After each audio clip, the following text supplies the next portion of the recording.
20 000 marins sont les victimes oubliées du blocus brutal du Golfe. La crise qui paralyse le détroit d'Ormuz a laissé des navires à l'arrêt, des équipages épuisés et une route vitale du commerce mondial en alerte. Ce lundi 27 avril 2026, l'impasse a atteint un point critique. Environ 20 000 marins restent affectés dans la région du Golfe Persique, tandis que les navires commerciaux font face à la peur, au retard, au risque d'attaque, au manque de relève des équipages et à l'incertitude quant au moment où ils pourront quitter la zone. L'Organisation maritime internationale indique que les travailleurs portuaires, les équipes offshore et d'autres sont aussi affectés par la crise autour du détroit d'Ormuz. Je vais tout te raconter bientôt, mais abonne-toi à la chaîne pour rester informé. Des infos en temps réel, avec une qualité journalistique inégalée selon les normes de crédibilité. Milson Alves.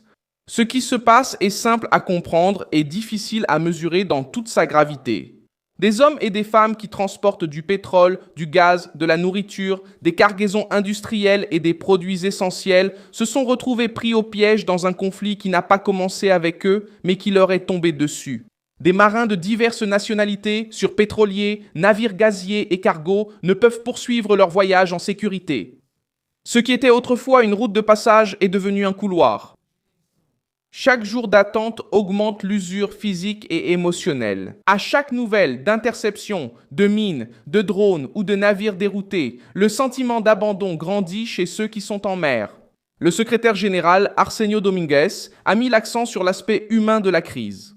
Parce que, derrière les chiffres, il y a des équipages qui n'ont aucun contrôle sur la guerre, qui ne peuvent pas décider quand ils rentreront chez eux et qui n'ont aucune garantie que leur prochain déplacement en mer sera sûr.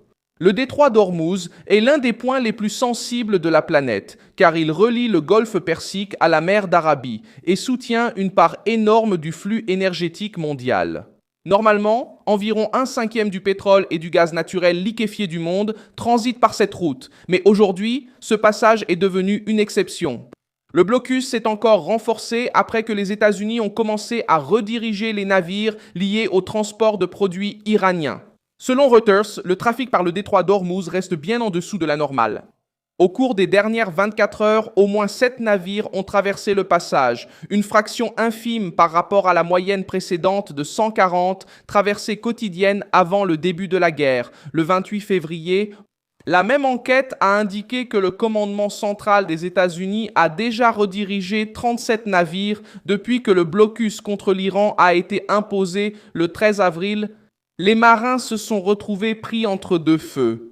D'un côté, le régime iranien est accusé par Washington d'utiliser une flotte parallèle pour continuer à vendre du pétrole, du gaz et des dérivés, même sous sanctions. De l'autre côté, les équipages civils se retrouvent bloqués, exposés à des risques militaires, tandis que les navires sont inspectés, interceptés ou renvoyés. La pression des États-Unis vise l'argent qui soutient Téhéran, mais l'effet immédiat touche aussi les travailleurs qui vivent confinés sur les navires, souvent loin de leur famille, sans délai clair pour quitter la zone de danger. Ce week-end, la crise a connu un nouvel épisode direct en mer d'Arabie. Le commandement central des États-Unis a intercepté le navire marchand Sevan, identifié comme faisant partie d'une flotte parallèle de 19 embarcations qui, selon les militaires américains, transportaient du pétrole et des produits gaziers iraniens vers des marchés extérieurs. Reuters a indiqué que l'embarcation a été interceptée par un hélicoptère de la marine américaine, lancé depuis le destroyer USS Pinckney, et qu'elle a commencé à obéir à l'ordre de retourner vers l'Iran sous escorte. L'interception du Sevan n'a pas été un cas isolé.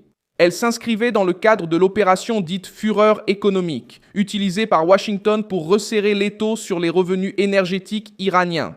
Le département du Trésor des États-Unis a annoncé le 24 avril des sanctions contre la raffinerie chinoise Engli Petrochemical Dalian. En plus des navires et des entreprises liées au transport de pétrole, de gaz de pétrole liquéfié et d'autres produits iraniens. Selon le Trésor, les raffineries indépendantes de Chine achètent la majeure partie du pétrole brut iranien et servent de source vitale de revenus pour le régime et ses forces armées. Le Trésor américain affirme également que 19 navires de la flotte parallèle ont été sanctionnés pour avoir transporté des milliards de dollars de pétrole brut iranien, de gaz de pétrole liquéfié et de produits pétrochimiques vers des marchés extérieurs. Parmi eux figure Sevan lui-même, lié au transport de propane et de butane iranien vers le Bangladesh, entre août et novembre 2025. Ce point montre pourquoi Washington a renforcé le contrôle. L'offensive ne vise pas seulement les navires en mer, mais l'ensemble du réseau qui achète, transporte, dissimule et revend l'énergie iranienne. Pour les États-Unis, la logique est d'étouffer la machine financière de Téhéran avant qu'elle ne soutienne de nouvelles actions militaires des groupes alliés et le programme nucléaire iranien. Pour les marins, cependant, cette stratégie se traduit par des jours interminables d'attente. Le navire reste immobile, le carburant doit être contrôlé, la nourriture doit être rationnée, l'Internet est défaillant, la relève de l'équipage est retardée et le sommeil perd en qualité. La pression vise aussi d'autres acteurs que gouvernements et entreprises. Elle s'immisce dans les logements, dans les cabines, pendant les tours de garde et lors des appels rapides aux familles qui demandent quand tout cela va se terminer.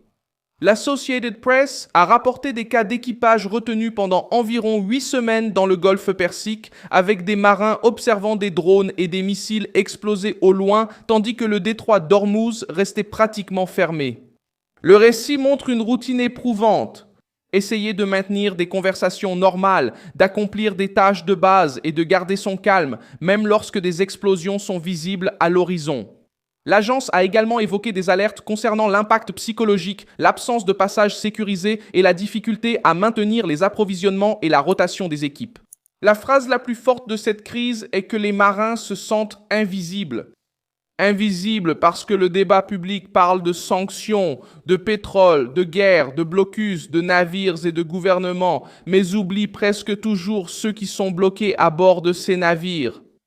Invisibles parce que le commerce mondial dépend d'eux chaque jour, mais lorsque la route se ferme, ils deviennent un détail lointain. Ce sont des travailleurs de la mer, beaucoup d'entre eux venant de nations qui n'ont rien décidé dans ce conflit, mais qui portent maintenant le poids d'une crise gigantesque. La peur d'Ormuz vient autant du risque d'attaque directe que de l'incertitude.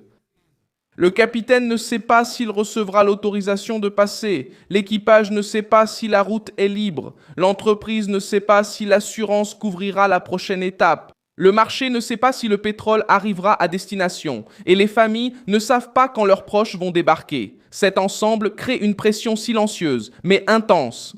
Le blocus brutal du Golfe ne bloque pas seulement les navires, il paralyse des vies. La situation menace également l'avenir du secteur maritime. Si la profession commence à être perçue comme une activité où le travailleur peut rester des semaines coincé dans une zone de guerre sans protection claire et sans date de sortie, la prochaine génération pourrait fuir cette carrière. L'Organisation maritime internationale a déjà exprimé son inquiétude quant à la sécurité et au bien-être des équipages, plaçant le facteur humanitaire au-dessus même de l'interruption commerciale. La Maison-Blanche et le Trésor considèrent l'offensive comme un moyen de couper les fonds du régime iranien. L'argument est qu'ils disposeront de la vente d'énergie pour soutenir l'agression au Moyen-Orient et leurs ambitions nucléaires. À ce stade, l'opération Fureur économique intervient comme un message direct. Navire par navire, entreprise par entreprise, acheteur par acheteur, les États-Unis veulent fermer les canaux financiers de l'Iran. L'Iran reste au centre des accusations pour avoir tenté de maintenir son réseau énergétique en fonctionnement, même sous pression. La flotte parallèle est considérée comme un élément clé de cet effort, avec des navires qui changent de route, dissimulent l'origine de la cargaison, effectuent des transferts en mer et cherchent des acheteurs en Asie. C'est pourquoi la nouvelle série de sanctions a visé des raffineries, des entreprises de transport et des navires spécifiques. Pour Washington, il ne suffit pas de bloquer le port, il faut assécher tout le réseau. Pour ceux qui sont à bord, cependant, chaque nouvelle action militaire renforce le sentiment que la mer est devenue un piège. La crise d'Ormuz, donc, a un visage qu'on ne peut pas ignorer. Ce n'est pas seulement le visage de Téhéran, de Washington ou des marchés de l'énergie. C'est le visage de marins fatigués, des hommes et des femmes qui approvisionnent le monde et qui attendent maintenant une issue sûre. Ils ne contrôlent pas les sanctions, ne négocient pas les accords et ne commandent pas de destroyers, mais ils paient le prix direct de l'impasse. Au final, la guerre a déjà laissé 20 000 marins bloqués ou affectés dans le golfe Persique car le blocus a paralysé l'une des routes les plus importantes du monde tandis que les équipages civils restent sous pression. Oubliés, vulnérables et attendant que la sécurité revienne avant que le coût humain ne devienne encore plus élevé.